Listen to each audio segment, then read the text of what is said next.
Akkam jirtu maatiiwwan Milkii Tiivii biyya keessaa fi biyya alaa teessanii kan nu hordoftan barnoota torbee darbe kan waliin ilaalle sagalee dheeraa tokkoon isaanii kan waliin ilaalaa turre har'as immoo kan waliin ilaallu mata dureen keenya jechoota sagalee gabaabaa kan jedhudha. Maree barnoota viidiyoo darbeerraa akka waa bartan abdii guutuu qabna. Maree yuutuubii kanaaf haaraa taatan sabiskiraayib, sheer gochuudhaan namoota biraan akka nu geessan kabajaan isin gaafanna. Har'as kan waliin ilaallu jechoota sagalee gabaabaa kan jedhudha. Jechoota sagalee gabaabaa jechuun qubeen dubbifamaa biratti dubbachiiftuun tokko qofti kan argamu jechuudha.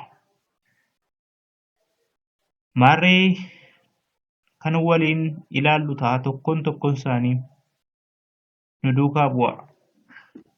Cuu, fee, cufe, kuu, tee, kute, gaa, tee, gate, qoo, tee, qote, qaa, lee, qale, gaa, lee, gale, boo, faa, bofa, maa, laa, mala, duu, tee, dute, laa, maa, lama, muu, kaa, muka, dhuu, fee, dhufe, kaa,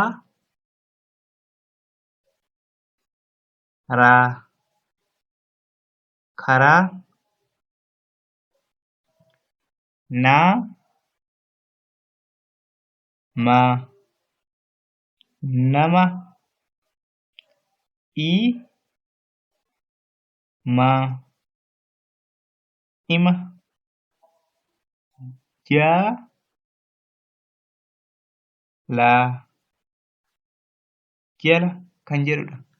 Kanaaf marree jechoota sagalee walitti dhufaniiti sagalee lama jechaadha. Kun amma fakkeenyaaf kaa kan jedhu kunii fi raa kan jedhu kun sagalee of danda'anidha. Kunis sagalee mataasaa kan kennudha. Garuu gaafa walitti dhufan immoo maal kennu jennee kullachaan jecha karaa jedhudha. Sagaleen lama walitti dhufaniiti maal kennu? Jecha nuu kennu. Jecha akkamii nuu kennu isaan kun? Gabaabaa. Kanaafuu jecha gabaabaa jechuun dubbifamaa tokko biratti dubbachiiftuun tokko qofti kan jirudha. Kanaafiyyuu asitti fakkeenyaaf gaafa ilaallu kaa biratti A tokko jira. Raa birattis A tokko jira. Kanaafiyyuu dubbachiiftuun gama lachaniiyyuu meeqatu jira? Tokkotu jiru. Kanaaf jecha gabaabaa jechuun kanadha. Jechi gabaabaan immoo dursa sagaleetu walitti dhufe. Isaan kanas gaafa ilaallu immoo fakkeenyaaf naa. Naan inni kun sagalee ta'eetu immoo sagalee gabaabaa. Kunis maayin kan jedhu kun dubbachiiftuun takka qofa jira. Sagalee gabaabaa. Walitti dhufanii sagaleewwan kun immoo jecha gabaabaa nuu kennu jechaadha. Fakkeenyaaf yoo dheeraa ta'anis isaan kun asitti gaafa asitti dubbifnus jechoota dheeraa nuu kennu. Kanaaf asittis gaafa ilaallu amma fakkeenyaaf inni kunillee i birattis amma dubbachiiftuu tokko jira. Asitti maa birattis amma dubbachiiftuu tokko jira. Kanaaf walitti gaafa dhufan isaan kunillee maal kennu? Ima kan jedhu. Kanaafuu jecha gabaabaa nuu kennu. Sagaleen gabaabaan lama walitti dhufaniitu jechaadha. Kanaafiyyuu jecha gabaabaa nuuf laatu. Kanas akkasuma jaa kan jedhu kunillee dubbachiiftuu tokko jira. Asittis dubbachiiftuu tokko jira. Walitti gaafa dhufan jecha jala kan jedhu nuu kenname. Kanaafuu jechichi sun immoo jecha gabaabaa jenne. Kanaaf barnoonni har'aaf ilaallu asuma irratti nu ga'a.